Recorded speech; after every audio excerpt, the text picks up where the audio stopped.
Hello, Chill Computer Guy. Today we're in Propeller Head Reason 10. We are going to discuss the mix channel. Now, the mix channel in Propeller Head Reason, there's a lot of stuff going on the back of the mix channel. So this is the actual back of the rack, and you'll see when you add a mix channel, there's a lot of stuff going on with it. And a lot of these things get overlooked, but a lot of these things represent the beautiful thing about Propeller Head Reason, your ability to route it, to think of it logically and to think of it intuitively like you would a normal, recording type studio type setup where you're actually patching your devices together and you're running them into different channels of your SSL, and you're creating parallels, you're creating buses, and you're creating routing that is really blows your mix up, really gives you a lot of potential. The ability to parallel, the ability to bus has been slowly improved over the years with Propeller Head Reason 10 now. And but the mix channels have stayed relatively the same. The whole object of this tutorial is to talk about the 6 inputs and outputs. There's 3 inputs and 3 outputs on the back of each mix channel. And there's also a gain reduction CV out. A lot of people don't use these, or they don't understand what these are. And so the object of this tutorial is going to be discussing what's going on with the routing here and how you can use this to your advantage when you start to get into deeper parts of mixing and managing your signal flow and really getting the most out of Propeller Head Reason. Now, before we get started, look at there's sun coming in the window. It's about 4:49 Pacific time right now. This tutorial, after I get done, I'm going to get my walk in. Need to get my walk in, stretch the legs, stretch the LEGs, you know what I'm saying? And breathe in some of that air. Now, that being said, let's get started. Now, we're going to be using a Radical piano today, just because it's a great instrument, straightforward. And by default, when you bring an instrument into Propeller Head Reason, it's going to automatically route it. So by default, when you add an instrument in Propeller Head Reason, this is going to be what happens by default. It's going to be routed into the input of the mix channel. Now, if you hold Shift, it will not route. It will not even create a mix channel. Now, in the preferences, I wish there was the ability to disable the auto routing. I've talked about this many times, and I'm not going to go off on a tangent right now. But by default, if you drag a device in, just know that it will be routed exactly like it is here, right into the input of the mix channel. And then you can play the device,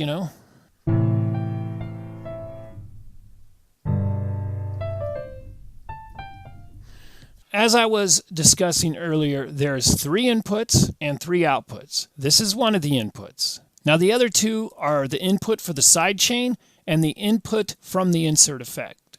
Those are the 3 inputs.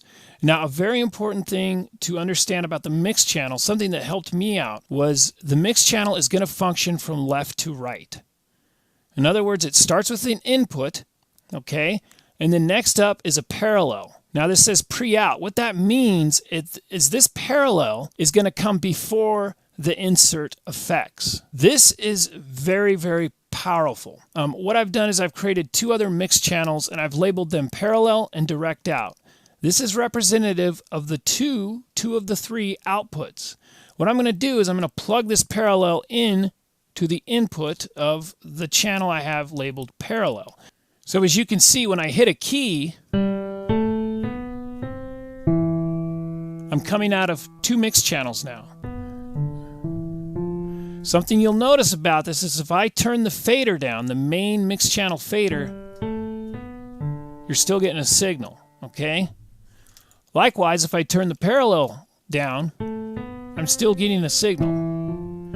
So this is exactly what it is labeled. This is a parallel signal. This signal is coming before anything in this mix channel. This parallel is basically the same as if you were to use a spider audio merger and split this signal into 2 different inputs. It's the exact same. It's just a parallel input. Now let's go ahead and skip the dynamic input right now, but we're going to move over to the insert. We're going to go ahead and route this to a reverb, and you can see that our second output is going to go into the reverb, and then our third input is going to go back into the mix channel. So remember, we got an input an output, an input, an output, an input, and an output. 3 outputs, 3 inputs. So that is the insert effects. It's basically a loop. Think of it as a loop. Okay, let's go ahead and close this reverb. Now if we play,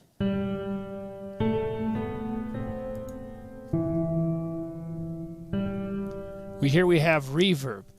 But something that is very important to understand is if we go back up here to our mixer, if we turn down our mix channel,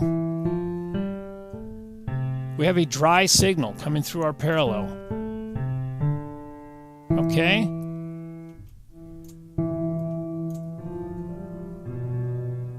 There's our reverb.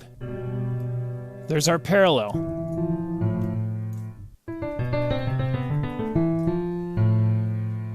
So again, you can almost think of this as like a breakout. This parallel signal is breaking out into a separate mix channel before anything else happens in this mix channel. And so what makes this powerful is you can actually create a parallel, put effects on the parallel, and be able to mix that in. This is a very, very powerful mixing technique that's been used since the beginning of time, and it is massively powerful and is very, very easy and very intuitive here in Propeller Head Reason. Now you can do this in other DAWs, but the intuitiveness of being able to flip the rack around and look at this exactly like it would be set up a mix channel in an actual recording studio makes it much more intuitive and straightforward, in my opinion, than a lot of other DAWs. Now in Bitwig Studio you have like the audio receiver, which you can just create another mix channel and create an audio receiver and then use your drop down to route audio into a separate mix channel. That's one way to do it, but it's very important to understand that this parallel, it says pre-out. So in other words, this is basically like taking the Radical piano and putting it into a Spider audio splitter and splitting it into 2 different signals. One's going to the parallel, one's going to the mix. That's how that parallel works. And that parallel is, once you get into parallel compression and getting into more advanced mixing techniques, I recommend using parallels on a lot of things. You know, I use multiple parallels on vocal channels. I use parallel on kick drum. Parallel on, I mean, the parallel is something that is not utilized enough. This is something that you should definitely utilize. Now let's talk about the second of the 3 inputs, and that's the sidechain here. What is going to happen here is, so I quickly put a redrum in here, put a disco kick in there, put a 4/4 on here, and then the output, which is right here, I'm going to route that into the dynamic sidechain. What that has done is it's created a sidechain input, and you'll see this key is lit up here, and you can turn this on and off. What this is going to do is when you go into your SSL mixer, it's going to allow you to use this input to sidechain with. Very powerful. Now I have a couple other sidechain tutorials on my channel. I'll leave a link in the description. I'm not going to get into sidechaining in this tutorial. This has to do more with just basic mixed channel operation, but I will leave a link in the description where we will talk more about sidechaining. So that's input number 2. Now the last output is the direct out. Now the direct out is a little confusing. Now I think it was in Reason 8 or Reason 9, maybe Reason 7, I don't know. Somewhere along the way, Reason made it so you could create bus channels. You could just take a bunch of mix channels, shift-click them, and then route them to a mix bus. And that's basically what the direct out is for. Now, it still exists, and so it does have some utilitarian uses, but, you know, back in the day, this was how you would create a mix bus. You would just kind of, you know, create a 6.2 mixer and then take all your direct outs and just hook them into here, you know, and just run all your direct outs in. And then you would basically create, all 3 of those would create a mix bus. And that's kind of how you would do it back in the day, is use your direct out to create a mix bus. And this would be the mix bus. You know, it'd put them all on a separate fader, and then you could go up here, and you could use all caps and type in mix bus. Okay? And that's kind of how that would work, you know, and then you'd put it way over here, you know, and you'd color it red or whatever you would do. You know, and then that would be the mix bus. Well, nowadays you can just kind of shift click like that and then right click and go route to and then go new output bus right here. That's kind of how you do it in Propeller Head Reason. I believe that changed in version 7 or 8. So this direct out isn't as useful as it used to be. It still does have some uses, but there's something that's very, very important to understand about this direct out.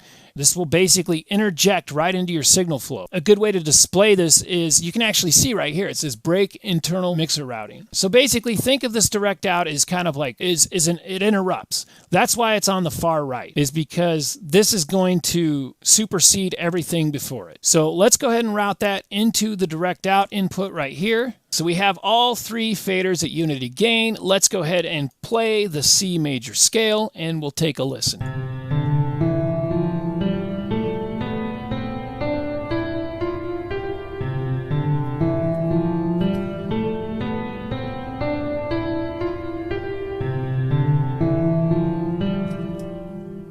As you can see, we have our mixed channel going into our reverb, so we're getting a reverb signal there. Our parallel is completely dry, and then our direct out. So what I'm going to do is I'm going to go ahead and mute the parallel, and we're going to just listen to the mixed channel and the direct out. We're going to see what happens as I back these faders off.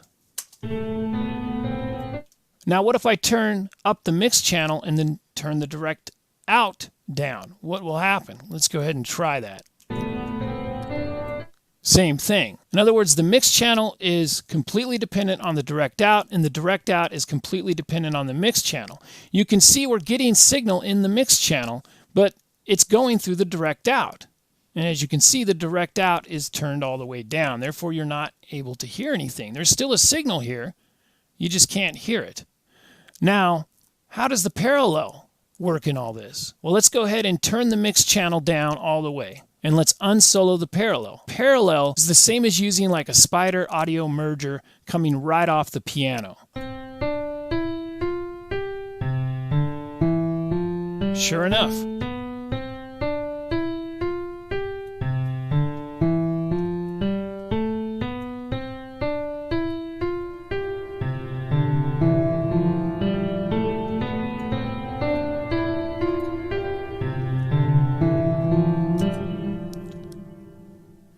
So just to recap, the mixed channel and the direct out are totally dependent on one another.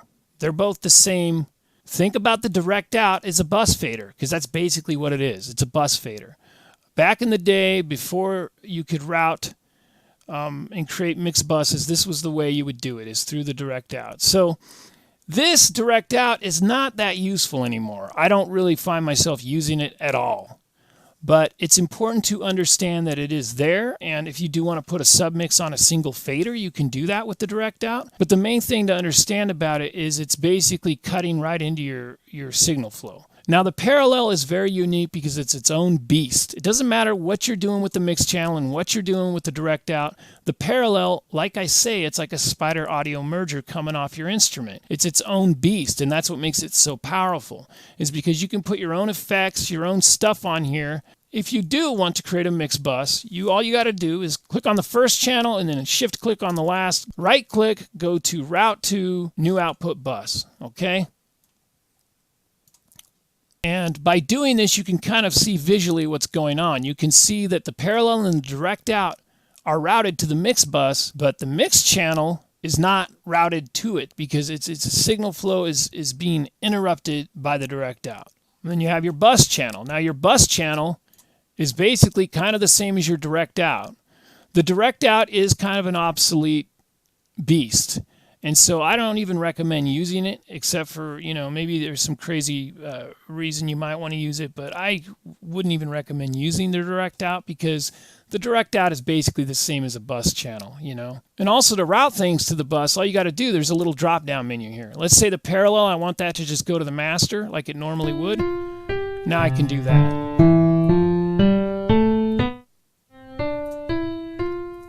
And so that's how the bus works.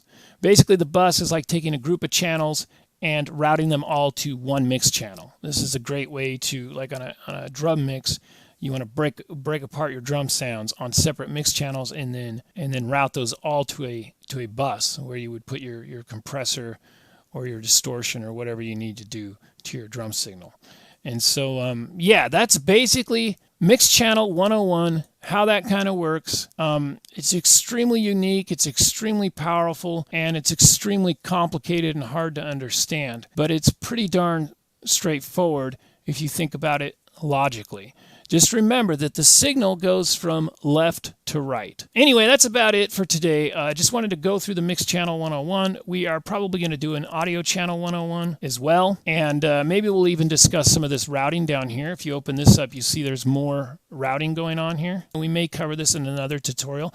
Be sure to subscribe to the channel. Give me a thumbs up. Comment down below. Let me know what you want to see. Tell a friend about the channel. Remember, these videos aren't for beginners. They're not for experts. They're for everybody. My main goal here is to inspire you to create music. So I got to get out of here. I got to get my walk in, breathe in some air, and try to get some of that vitamin D and stretch my LEGs. But we'll see you guys again. Thanks for tuning in, and we'll see you guys again.